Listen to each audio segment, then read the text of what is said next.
To all of my fellow brothers and sisters, peace be with you in the name of the Lord Jesus Christ. My name is Ben, and I welcome you to the Restored Ephraim Publications channel. Now, today I'd like to talk to you about the prophet Joshua. A few weeks ago, last month, we studied as a church in the Come Follow Me program the Book of Joshua. And I hope that you were able to see the witness of Jesus Christ that the prophet Joshua showed us through his writings.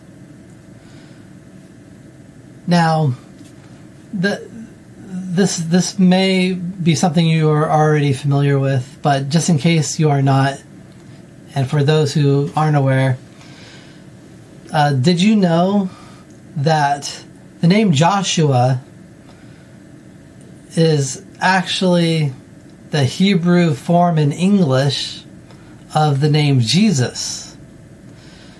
If you were to read the Greek Septuagint, which is the Greek Old Testament, instead of seeing Joshua, you would see Jesus.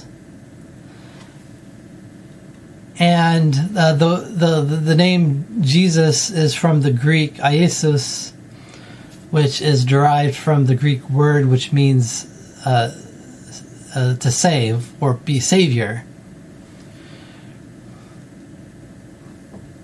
And the Greek is based on the Hebrew form of the word, which is Yeshua, or Yehoshua.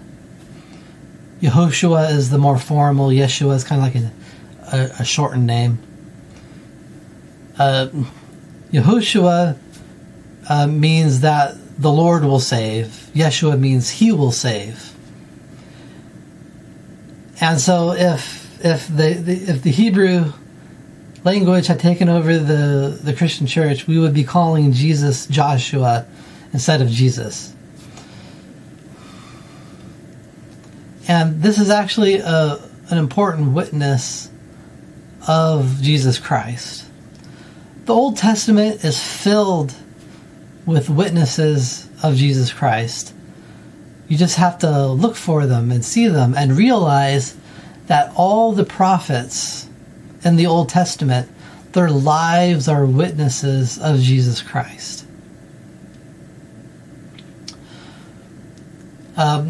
Moses, he was able to bring the children of Israel up to the promised land, but he could not bring the children of Israel into the promised land. Joshua, the prophet, was chosen to do that. And this is an important foreshadowing of Jesus Christ.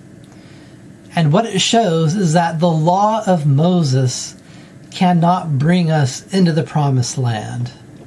And the promised land here is referring to the fullness of the kingdom of God. And so, the law of Moses, it can bring us up to that point. But in order to go into the promised land of the kingdom of God, you need Jesus Christ. And so, knowing that Joshua is the actual English name for Jesus in Hebrew, in English, then we can see that this is showing that it's only through Jesus that we can enter the promised land. And we must not forget that in the last days, Jesus will not come as a lamb, He will come as a lion. And when He returns, He will cause the overthrow of every wicked power in this earth. Much like Joshua went into the land of Canaan, the promised land, with his hosts, and overthrew the wickedness in that land. And so the prophet Joshua himself is a similitude, a foreshadowing of Jesus Christ, and that the children of Israel were to look to Jesus to be able to fully enter into the heavenly promised land. And as you read the Old Testament, when you read about different prophets, try to match their lives to Jesus' work. And as you do that, I promise you, you will see more and more of the witness of Jesus Christ in the Old Testament. And I give you my own witness that the Old Testament is a very powerful witness of Jesus Christ. And it helps us to better understand who he is and his nature. And as we embrace the Old Testament, it will help us to become a better disciple of Jesus and be prepared to walk in his ways. And I leave with you in the name of Jesus Christ. Amen.